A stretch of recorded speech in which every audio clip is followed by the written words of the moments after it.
আসসালামু আলাইকুম বন্ধুরা, দেখতে পাচ্ছেন বাংলাদেশ পল্লী উন্নয়ন বোর্ড ১৮৫টি পদে একটি বিশাল নিয়োগ বিজ্ঞপ্তি প্রকাশ করেছে, যেখানে শুধুমাত্র সকল জেলার ছেলে ও মেয়ে শুধুমাত্র অষ্টম এবং এসএসসি পাশে আপনারা আবেদন করতে পারবেন।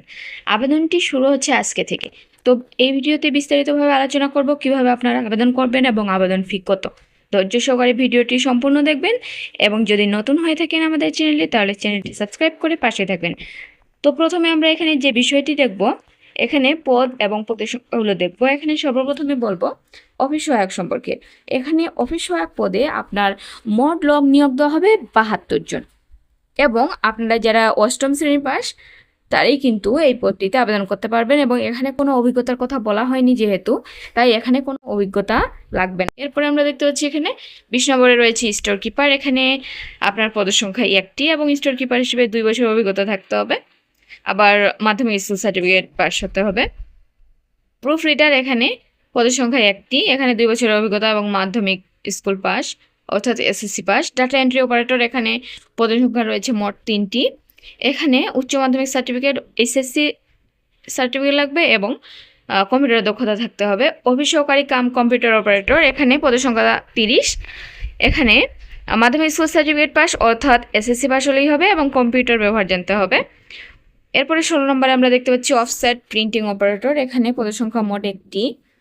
এখানে আপনার শিক্ষাগত যোগ্যতা অফসেট, লিথো, ইলেকট্রিক, স্টেনসিল কাটা ও ডুপ্লিকেটিং মেশিন চালনায় অভিজ্ঞতা থাকতে হবে এবং এসএসসি পাস হতে হবে বিজ্ঞান বিভাগ থেকে।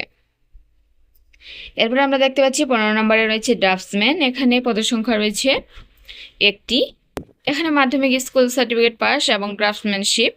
প্রশিক্ষক এখানে পদের সংখ্যা 1টি এবং শিক্ষাগত যোগ্যতা উচ্চ মাধ্যমিক সার্টিফিকেট থাকতে হবে প্লাস 2 বছরের অভিজ্ঞতা থাকতে হবে। তো আমরা দেখতে পাচ্ছি প্রতিটাতে কিন্তু অভিজ্ঞতা লাগবে, কিন্তু অবশ্যই পদে কোনো অভিজ্ঞতা লাগতেছে না। স্টেনোটাইপিস্ট কাম কম্পিউটার অপারেটর এখানে আপনার পদের সংখ্যা মোট 7টি। কম্পিউটার ব্যবহার সংক্রান্ত ওয়ার্ড প্রসেসিং, ডাটা এন্ট্রি ও টাইপিং ইত্যাদিতে দক্ষতা থাকতে হবে। এরপরে 12 নম্বরে রয়েছে এখানে গ্রন্থাগার সহকারী। এখানে পদের সংখ্যা রয়েছে 1টি এবং এখানে স্নাতক ডিগ্রি থাকতে হবে। ক্যাশিয়ার এখানে পদের সংখ্যা 2টি। এখানে 2টি দ্বিতীয় বিভাগ সহ বিকম পাস থাকতে হবে। হিসাব সহকারী এখানে পদের সংখ্যা রয়েছে মোট 36টি। 2টি দ্বিতীয় বিভাগ সহ বিকম পাস থাকতে হবে। নিরীক্ষা সহকারী এখানে পদের সংখ্যা 7টি এবং 2টি দ্বিতীয় বিভাগ সহ বিকম পাস। পরিসংখ্যান সহকারী এখানে পদের সংখ্যা রয়েছে 2টি। 2টি দ্বিতীয় বিভাগ সহ অর্থনীতি বা পরিসংখ্যানের স্নাতক ডিগ্রি থাকতে হবে।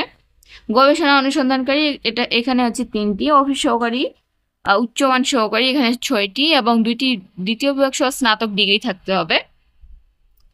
স্টেনোগ্রাফার কাম কম্পিউটার অপারেটর এখানে পদের সংখ্যা 5টি। সহকারী আর্টিস্ট এখানে 1টি। গবেষণা কর্মকর্তা এখানে 3টি। সহকারী প্রোগ্রামার 1টি। সহকারী পরিচালক 1টি। তো এখানে সবচেয়ে বেশি পদের সংখ্যা রয়েছে অফিস সহায়ক পদে। এই পদটিতে আপনারা কোনো অভিজ্ঞতা ছাড়াই, যাদের অভিজ্ঞতা নেই তারা কিন্তু এই পদটিতে আবেদন করতে পারবেন। আবেদনটি শুরু হচ্ছে আজকে থেকে, বলে দিয়েছি সকাল 10টা থেকে, কিন্তু brdb.teletalk.com.bd এই ওয়েবসাইটটি খুলে দেওয়া হবে এবং এই ওয়েবসাইটটির মাধ্যমে আপনারা আবেদনটি করতে পারবেন। তো আবেদন করার জন্য আমাদের ফি লাগবে। অ্যাপ্লিক্যান্স কপিতে একটি ইউজার আইডি নাম্বার দেওয়া থাকবে। এখানে 1 থেকে 3 নং ক্রমিকে বর্ণিত পদসমূহের জন্য আপনার পরীক্ষার ফি বাবদ টাকা লাগবে 200 টাকা এবং টেলিটকের সার্ভিস চার্জ ও ভ্যাট সহ আপনার মোট লাগবে 23 টাকা, অর্থাৎ 223 টাকা। এবং 4 নং ক্রমিতে বর্ণিত পদের জন্য পরীক্ষার ফি বাবদ লাগবে 150 টাকা এবং টেলিটকের সার্ভিস চার্জ ও ভ্যাট সহ 18 টাকা, সর্বমোট 168 টাকা। 5 থেকে 20 নম্বরের জন্য লাগবে 100 টাকা এবং চার্জ সহ মোট 112 টাকা। এবং 21 নং ক্রমিকে বর্ণিত পদের জন্য ফি লাগবে 50 টাকা, চার্জ সহ 56 টাকা। এই আবেদনটি করার পর কিন্তু 72 ঘন্টার মধ্যে আপনার ফি কিন্তু জমা দিতে হবে। যারা আগ্রহী প্রার্থীগণ রয়েছেন তারা সময়ের মধ্যে আবেদনটি করার চেষ্টা করবেন এবং আমাদের চ্যানেলটি সাবস্ক্রাইব করে পাশেই থাকবেন।